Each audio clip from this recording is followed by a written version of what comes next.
in a kingdom where power was absolute, where tradition was law, and where no one dared to question the throne, a decree was made, a decree so powerful, so terrifying, that even love could not escape it. Because in this kingdom, the day the king dies, his queens must die with him. But what happens when one queen refuses to die? This is the story of love, betrayal, power, and a truth that would shake an entire kingdom. The night was heavy, not with rain, not with wind, but with something far more dangerous: destiny. The moon hung low over the kingdom of Umuara, casting pale light over the ancient palace walls. Inside the sacred shrine, the royal priest sat before a burning flame, his eyes closed, his body still. Then suddenly, he spoke. The king's greatness will outlive his breath, but his death will demand sacrifice. A young guard standing nearby trembled. "Sacrifice," he whispered. The priest's eyes slowly opened, cold, knowing, final. When the king dies, his queens must follow him into the grave.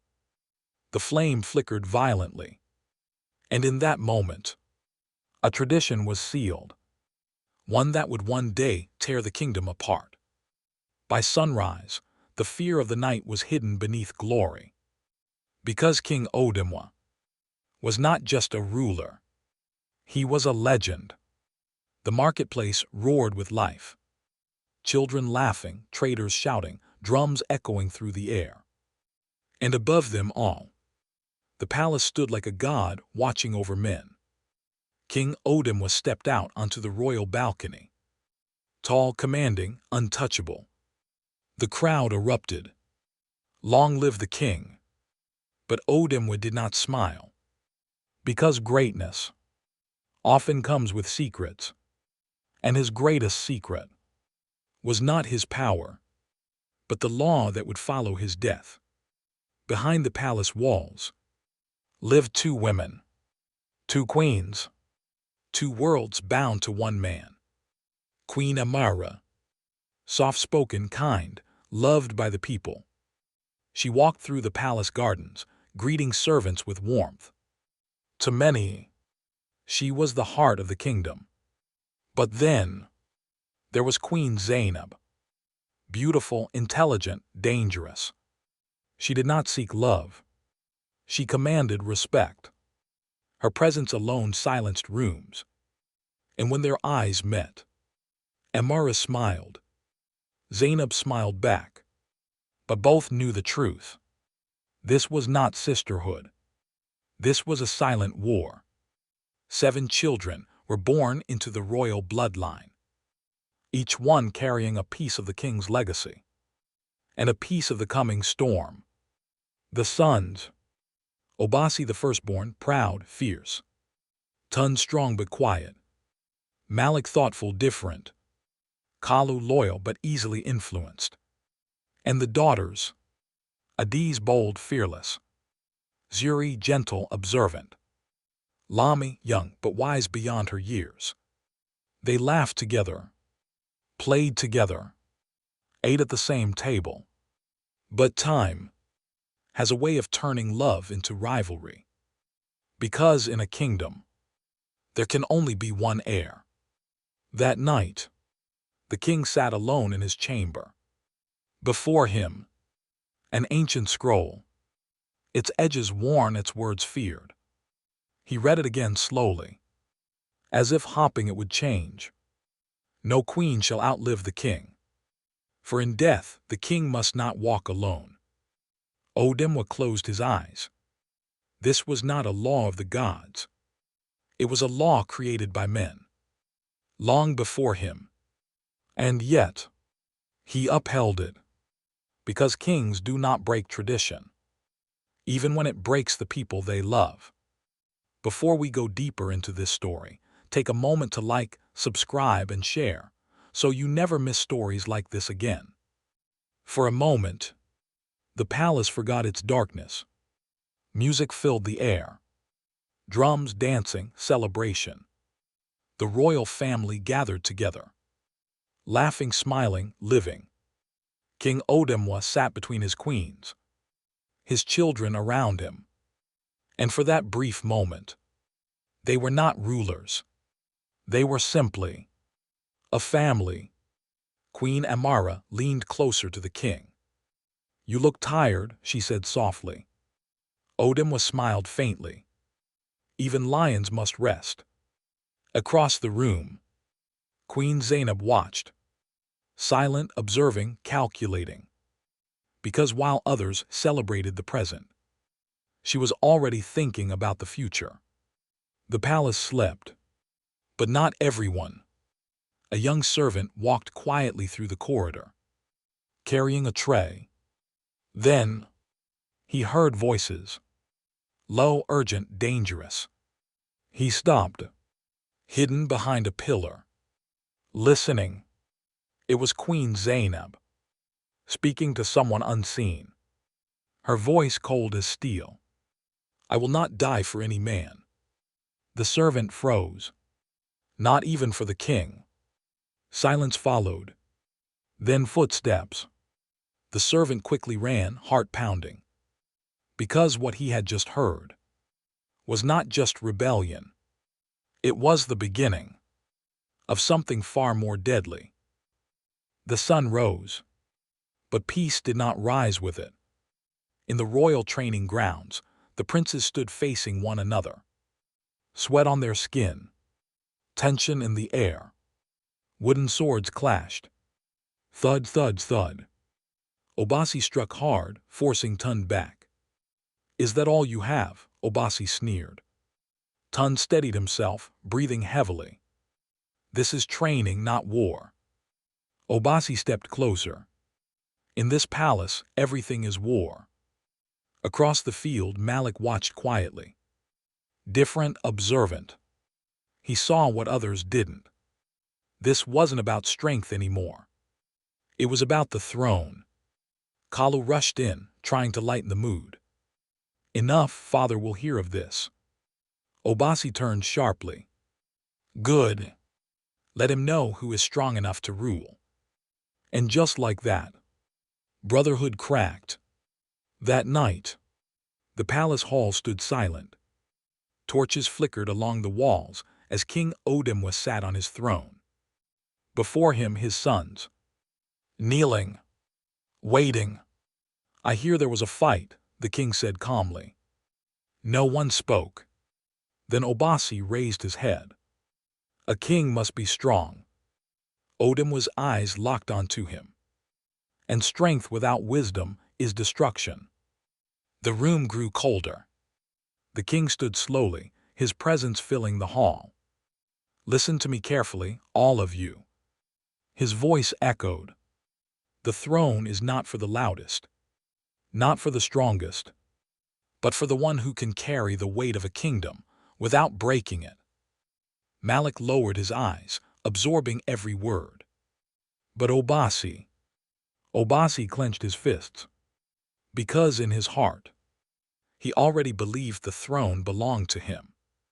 Deep into the night, Queen Amara sat alone in her chamber. A candle flickered beside her. Her hands trembled. The truth had reached her. The ancient law, the burial, the sacrifice. Her voice broke into a whisper. Must love end like this? Tears slid down her cheeks. She thought of her children, their laughter, their voices. Would she leave them? Because of a tradition she never chose. A soft knock came at the door. It was Adiz. "Mother, why are you crying?" Amara quickly wiped her tears, forcing a smile. "It's nothing, my child." But Adiz stepped closer. "No, it's something." Silence filled the room. Then Amara pulled her daughter close, holding her tighter than ever before. Because for the first time, she was afraid of tomorrow.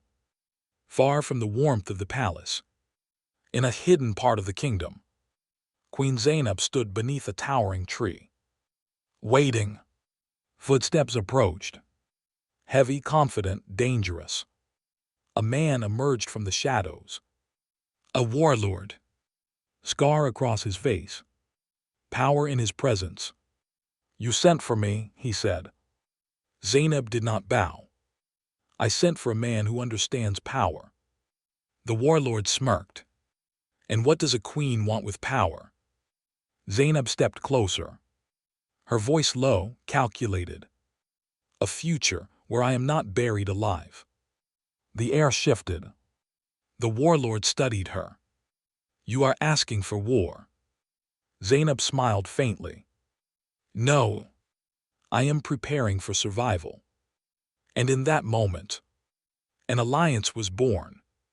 One that would soon shake the entire kingdom. While darkness grew in one corner, love quietly bloomed in another.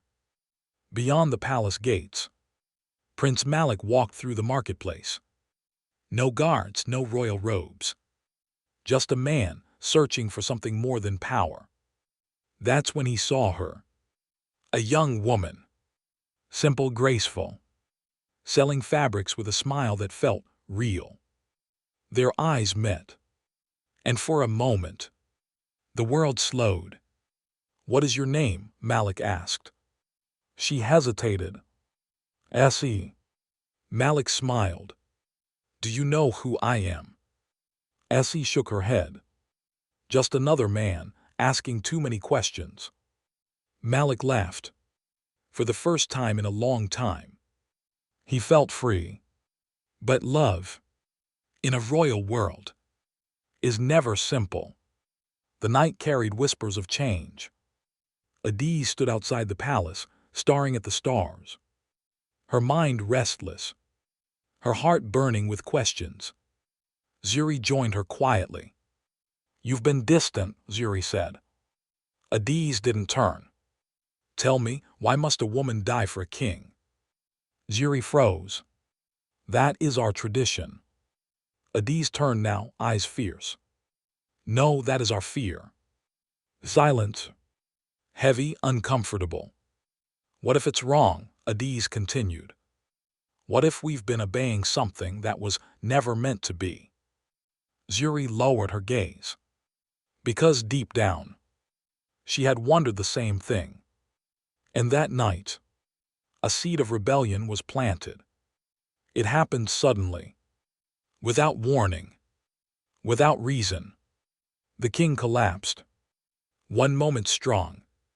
The next, weak. Falling to the ground as gasps filled the palace. "The king!" Servants rushed, guards shouted.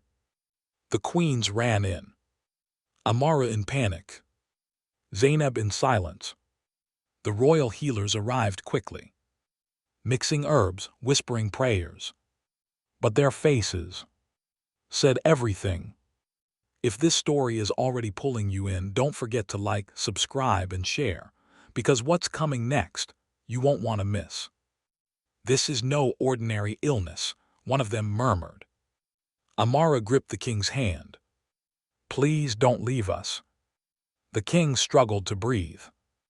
His eyes slowly opened, scanning the room.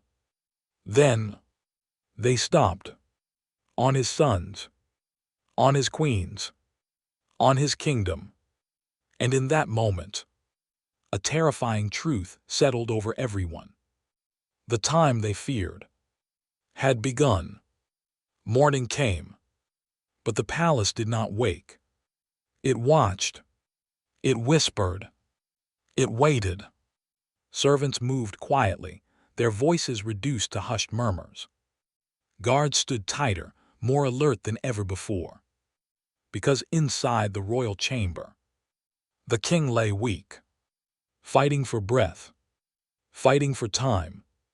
And outside that chamber, suspicion spread like wildfire.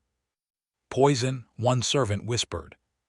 "It must be poison," another replied. The word traveled from corridor to corridor until it reached the ears of the princes. Obasi's jaw tightened. "This is no illness," he said coldly. Tun shook his head. We don't know that.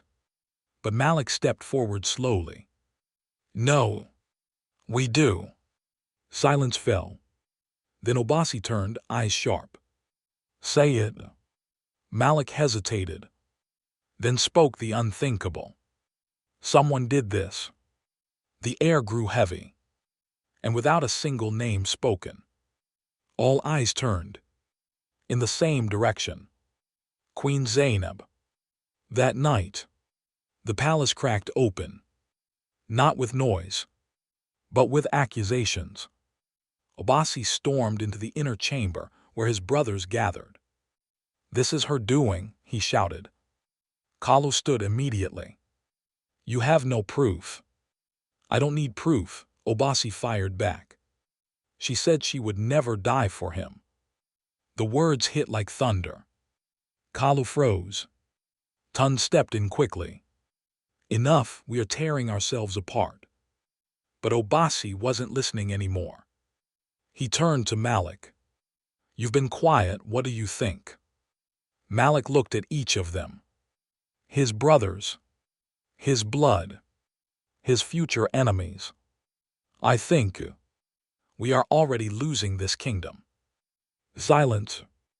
Because deep down, they all knew. He was right. The sun stood high, but its warmth could not reach the palace walls. Stay with me on this journey, and if you enjoy stories like this, make sure to like, subscribe, and share to support more powerful storytelling. In the sacred hall, the royal priest stood before the queens, his staff in hand, his voice unwavering. It is time you both know the truth. Queen Amara's hands trembled. Queen Zainab stood still, unmoved. The law of this kingdom, the priest continued, demands that when the king dies. He paused, then finished it. His queens must be buried with him. The words fell like a death sentence. Amara gasped softly, her knees weakening. No, no, she whispered. But Zainab. Zainab did not flinch. She simply asked one question. Who made this law? The priest blinked. It is tradition. Zainab stepped closer, her eyes sharp as blades. I did not ask what it is. I asked who made it. The priest had no answer. And in that moment, the foundation of the kingdom shook. Night fell hard, heavy, suffocating. Inside her chamber, Queen Amara cried. Not loudly, but deeply. The kind of tears that come from knowing there is no escape. I will die, she whispered to herself, for loving him. Across the palace, Queen Zainab stood before a mirror. Calm, unshaken, unafraid. I will not die, she said firmly. Her reflection stared back at her. Just as strong. I will rewrite destiny. 2 queens, 2 choices, 1 fate, and only one of them was ready to fight it. The palace slept again, but danger moved in silence. Zainab's chamber doors closed softly behind her. She walked quickly through hidden corridors, paths only a few knew existed. At the end, a guard waited. Not a royal guard. One of hers. Everything is ready, he whispered. Zainab nodded. Horses. Prepared. Route.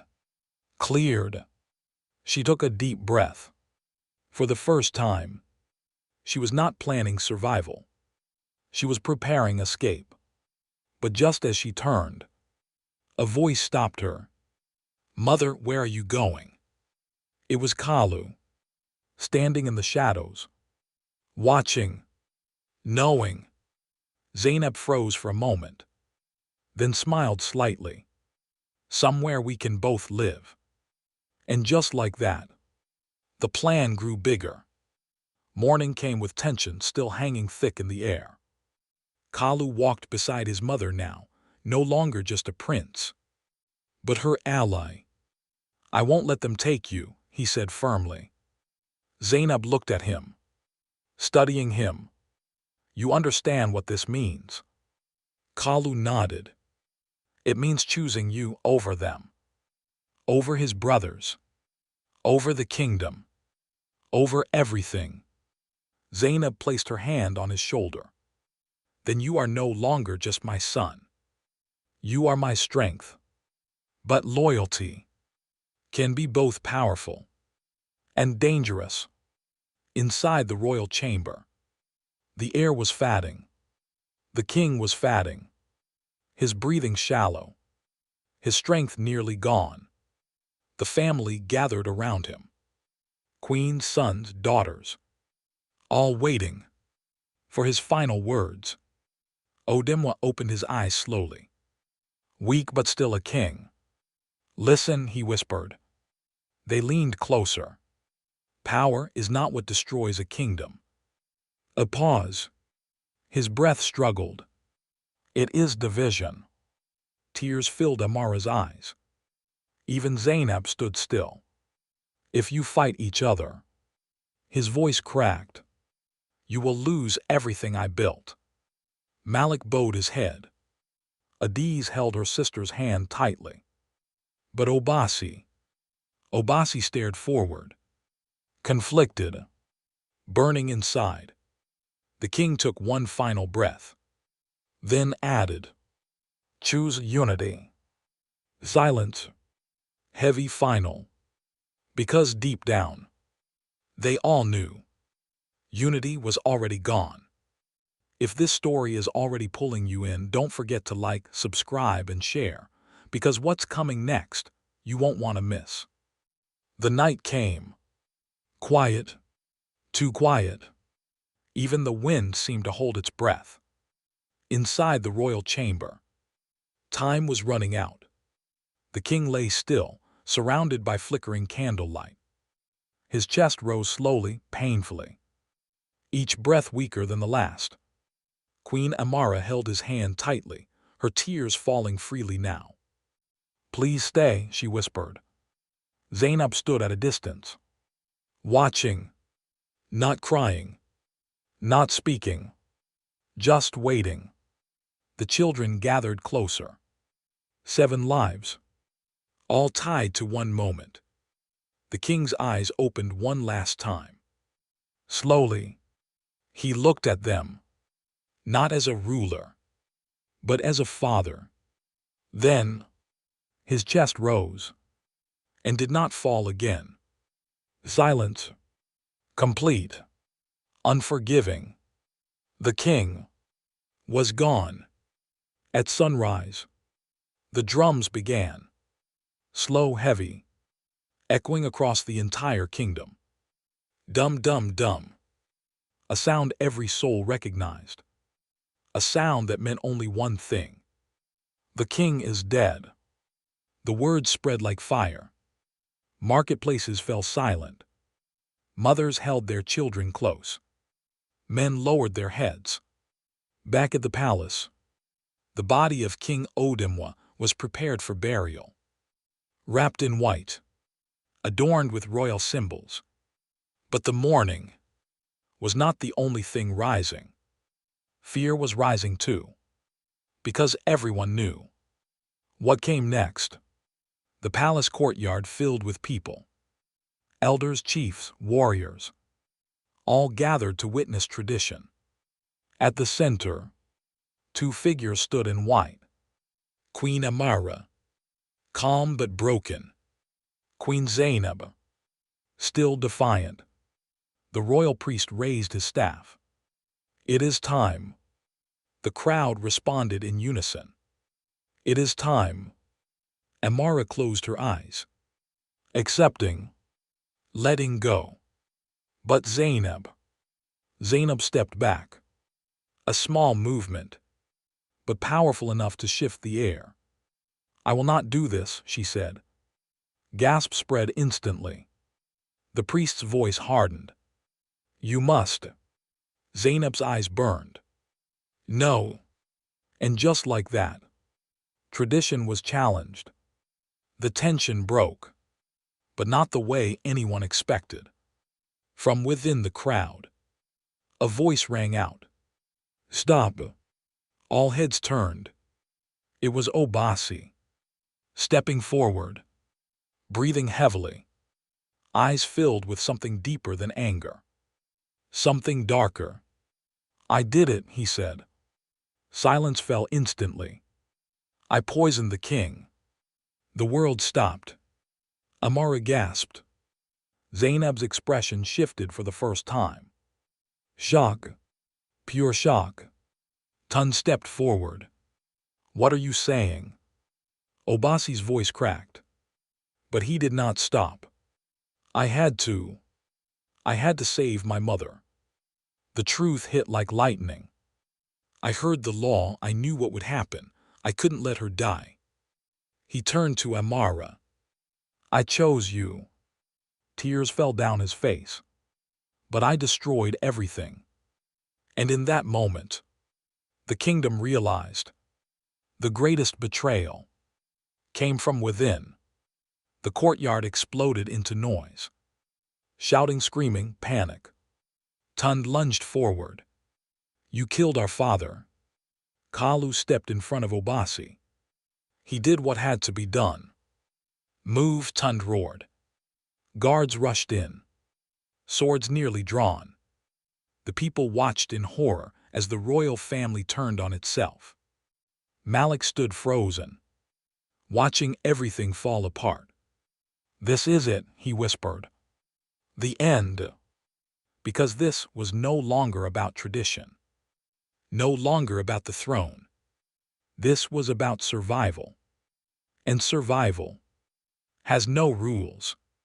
Then suddenly, a voice cut through the chaos. "Enough." It was Adiz. She stepped forward boldly, her sisters beside her. Zuri, Lami, 3 daughters, standing where no one expected them to stand. Between power and destruction, Adiz raised her voice again. "This madness ends now." The crowd quieted. Even the princes paused. She turned to the priest. "Who gave you the right to take lives in the name of tradition?" The priest hesitated. No answer. She turned to the people. "Is this justice?" Silence. Heavy, thinking silence. Then she said the words that would change everything. "No more will women die for a king." And just like that, the future shifted. Stay with me on this journey, and if you enjoy stories like this, make sure to like, subscribe, and share to support more powerful storytelling. The priest raised his staff again. But this time, his authority felt weaker, uncertain. The crowd no longer echoed his words. They watched. They waited. They questioned. Adiz stepped closer to the burial ground. "No one enters that grave today except the king." The wind picked up. Dust rose into the air. The moment felt larger than life itself. Zainab looked at her. For the first time, with something unexpected. Respect. Amara wept quietly. Not from fear, but from relief. And slowly, one by one, the people began to step back. Tradition was breaking. The air stood still, as if the kingdom itself was waiting for an answer. All eyes turned to the royal priest, the man who had spoken for tradition, the man who had defended the law. Now stood uncertain. Adiz stepped closer. "Tell them," she said firmly. The priest's grip on his staff weakened. "This law," he began slowly, "it was not written by the gods." A ripple moved through the crowd. "It was created by men." Gasps echoed across the courtyard. "To prevent queens from rising against the throne. To ensure loyalty, even in death." Silence. Deep, heavy. Then Adiz spoke again. So all these years, women died not for honor, but for control. The truth landed, and once revealed, it could never be buried again. For the first time, the people did not wait for a king. They spoke for themselves. No more, a voice shouted. Then another. No more. Soon, the entire courtyard echoed with it. No more. The chiefs looked at one another. The warriors lowered their weapons. Even the elders nodded slowly, because the truth had done what fear never could. It had awakened the people. And in that moment, the kingdom changed. Not by force, but by choice. Night returned. But this time, it brought judgment. Queen Zainab stood alone in her chamber. No guards, no power, no control. Her secrets had surfaced, her alliance exposed, her plan undone. The warlord she trusted had already fled. Leaving her behind, Kalu stood at the doorway. Torn. You lied to me, he said quietly. Zainab turned slowly. I protected us. No, Kalu replied. You used me. Those words cut deeper than any blade. For the first time, Zainab had no response. Her strength had finally met its limit. And in that silence, her fall was complete. As the sun rose again, so did something unexpected. Peace. Queen Amara stood before the people. No longer just a wife, but a survivor, a symbol.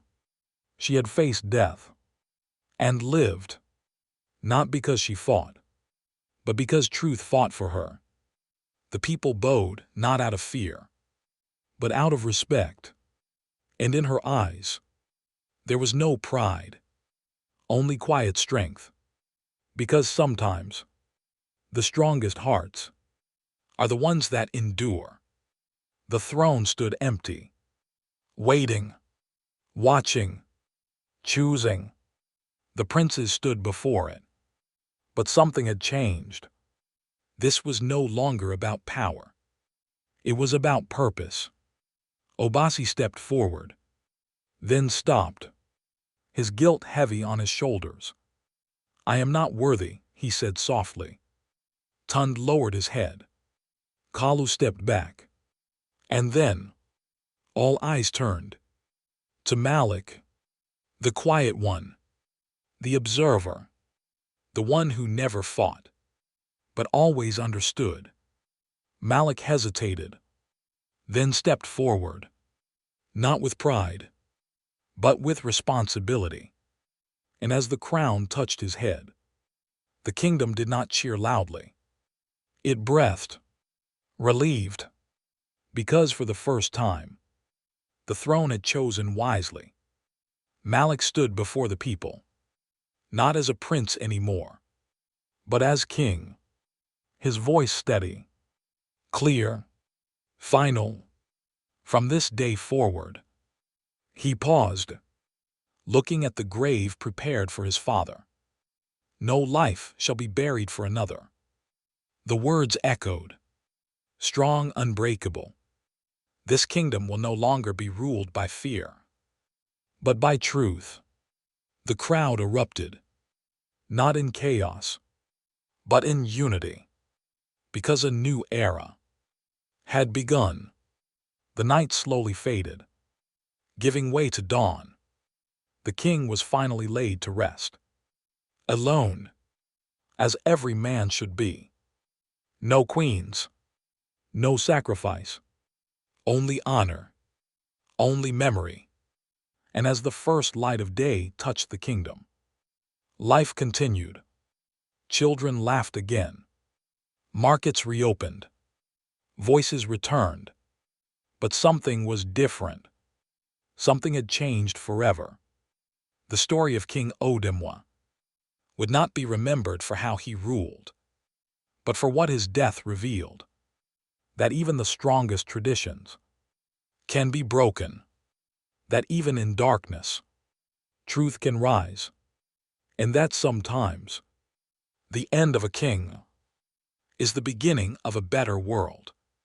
In every kingdom, there are laws we follow without question, traditions we fear to challenge, and truths we are too afraid to face. But history is not changed by power. It is changed by courage. So ask yourself, what traditions are you still obeying that were never meant to control your future? Because sometimes the greatest victory is choosing to think for yourself. The end.